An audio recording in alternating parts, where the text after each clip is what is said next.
Evangelho de Mateus, capítulo de número 7, a última parte do Sermão do Monte. Nós vamos aí ter algumas coisas interessantes para discorrer aqui também, né? A princípio, já do versículo 1, o famoso não julgueis, né? Não julgueis para que não sejais julgados. E aí até o versículo 5 vai tratar sobre isso e fica a grande questão: devo ou não julgar? Posso ou não julgar? Quando eu estou julgando alguém, estou me colocando de fato no lugar de Deus, como algumas pessoas sugerem? Não, irmãos, não é isso. Jesus não está condenando o julgamento, tá? Até porque todo o capítulo 7 vai tratar de um princípio de julgamento. Por exemplo, não deis aos cães as coisas santas, nem aos porcos as vossas pérolas, que é o versículo 6. Eu vou ter que julgar quem é cão e quem é porco.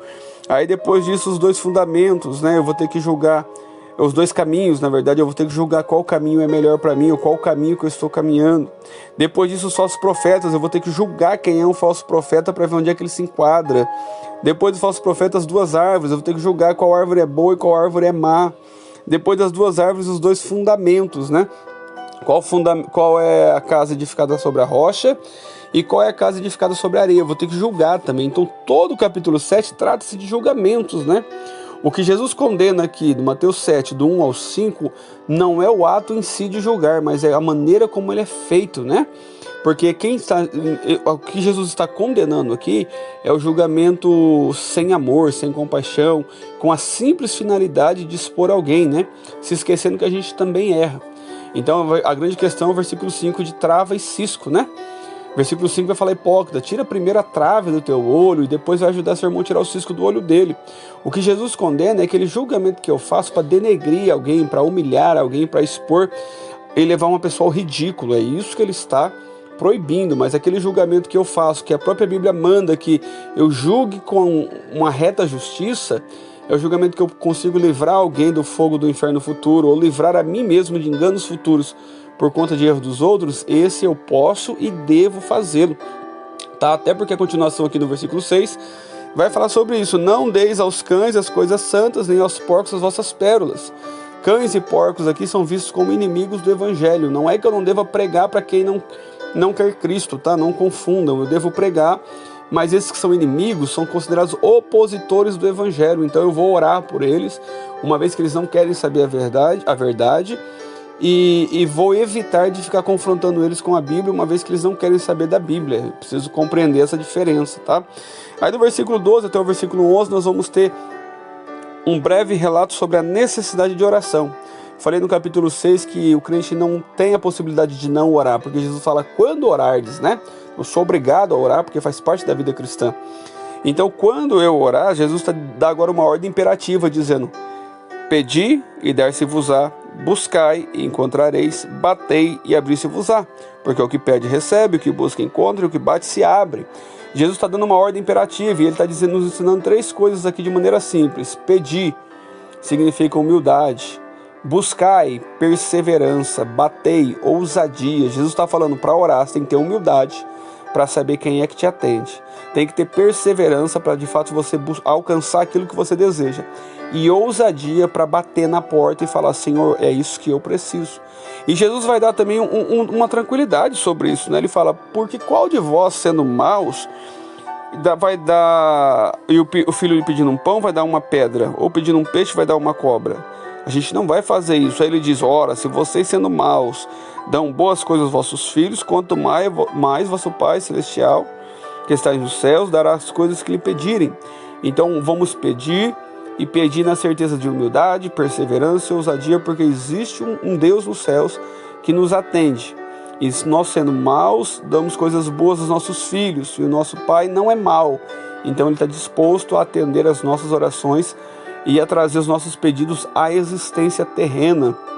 E aí o versículo 12 pode-se dizer que é uma das regras de ouro da Bíblia Sagrada, né? A famosa empatia, é eu me colocar no lugar dos outros. Fala: portanto, tudo que vos quereis, portanto, tudo que vós quereis que os homens vos façam, fazei vós também a eles, pois esta é a lei e os profetas.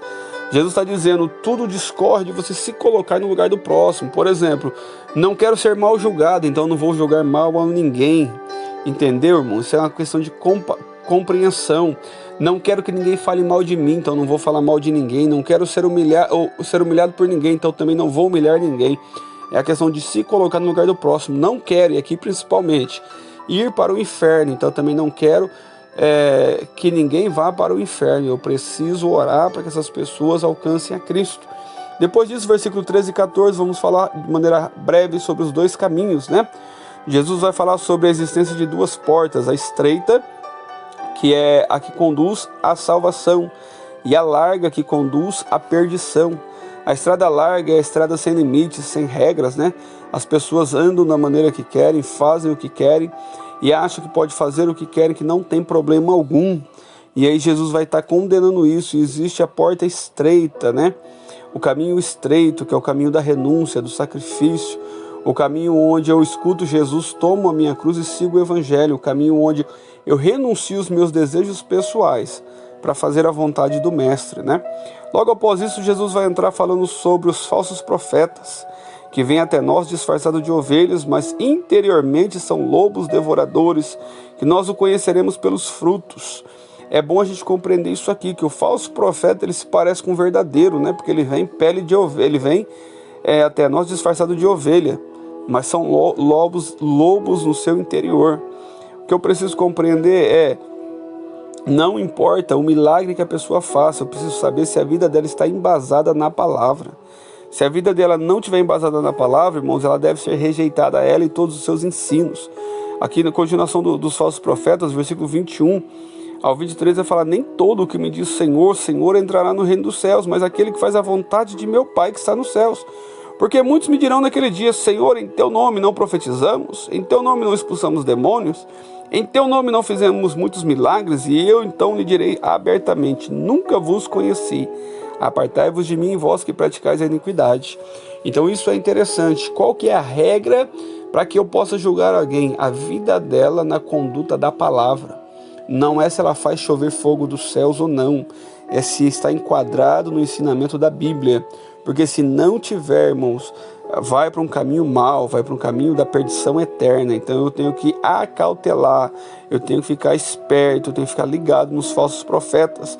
E Jesus dá uma regra fácil para a gente identificar eles, né? Até que fácil, na verdade. O versículo 17 vai falar: do mesmo modo, toda árvore boa produz bons frutos, e toda árvore má produz frutos maus. Então eu tenho que ficar atento ao que ele está produzindo na vida dele, irmãos. Eu tenho que estar atento ao que ele está fazendo no dia a dia dele, porque isso vai distinguir um profeta falso de um profeta verdadeiro. O profeta verdadeiro, ele não busca para si glória, ele busca glória para Cristo, e ele vai te levar mais perto do reino dos céus. O profeta falso, ele vai fazer chover fogo dos céus, mas ele não vai te levar para perto de Cristo. É o famoso profeta que diz que você pode andar da maneira que você quer, que você pode ser feliz da maneira que você quiser, que Deus só está preocupado com isso e não com aquilo que manda de fato a Bíblia. Então esse é o falso profeta, a gente tem que ficar atento a ele, né? Muito atento a ele.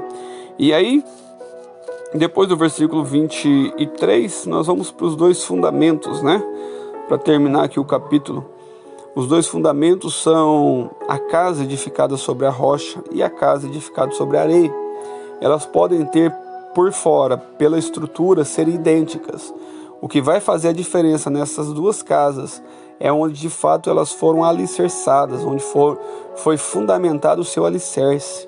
Aquela casa que não tiver na rocha, que é Cristo, ela vai ficar demolida. Os ventos vão soprar sobre ela e ela vai cair, porque ela não vai suportar ficar de pé, porque não está alicerçada em Cristo. A casa que está edificada sobre a rocha, irmãos, vai vir o temporal, vai vir o vento forte, vai soprar o que for, mas ela estará de pé. Não é que ela não vai sofrer tempestade, é bom a gente estar atento a isso, né? Porque a casa que é edificada sobre a rocha, também vem o vento, também vem a chuva, também transbordam os rios, também dão contra aquela casa. A diferença é que ela está edificada sobre a rocha. Jesus está nos ensinando aqui duas coisas. Aquele que está nele vai ter os mesmos problemas do que aqueles que não estão nele. Isso é fato. Os dois problemas atingiram as mesmas casas.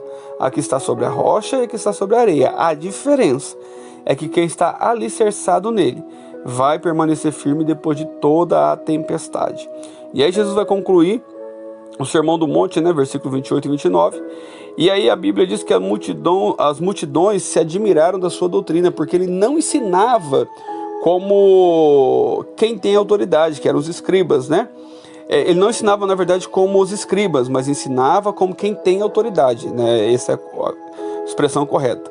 Então ele não ensinava como os escribas, mas como quem tem autoridade, porque os escribas, a história vai dizer que eles ensinavam bajulando os romanos e bajulando os povos para que as suas doutrinas fossem aceitas. Jesus, ele não faz isso. Jesus lança a mão da verdadeira palavra de Deus e ele prega como quem tem autoridade, ele ensina como quem tem autoridade, porque Jesus era o selo da sua mensagem, né? Ele não ficava em palavras, ele não ficava só em discursos, mas os discursos eram transmitidos e transformados em ações, em milagres. Jesus não só falou da necessidade de cuidar do povo, mas ele cuidou do povo. Jesus não falou da necessidade de alimentar o povo, mas ele alimentou o povo. Jesus não só falou da necessidade do povo ser salvo, mas ele veio para salvar o povo. Então, essa autoridade que ele tinha é que fez toda a diferença nos ensinamentos do seu evangelho.